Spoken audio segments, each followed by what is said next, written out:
Ayda.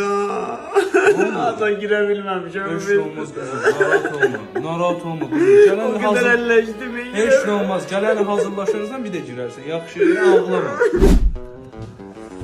Ne varsan aksaqqal? Heç nə ata telefona baxırdım. Bu imtahanın cavabları ne oldu? Xəbər çıxmadı. Çıxdı ata, universitetə girə bilmədim, balım çatmadı.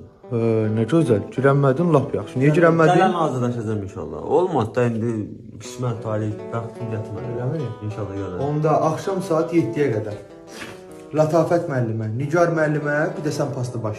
Siz birləşirsiniz, mənim bütün aylıqlarımı doğursunuz axşama qədər. Nə aylıqdır? Hazırlığın pulu. Zarf deyirsən. Zarafat eləyəm. Niyə vurursan? Nə oğlum mən müəllimə nə tək? Mən maraqlı deyil, get Nigar müəllimə. O nədir o müəllimənin adı? Latafət müəllimə. Bir də sən düşürsüz bütün küçələrə. Sabah axşama qədər mənim pulumu doğur. Yaxşı da ata, sən Allah bu nə şey istəmədin? Ata doğmaq elədi. Qardaş,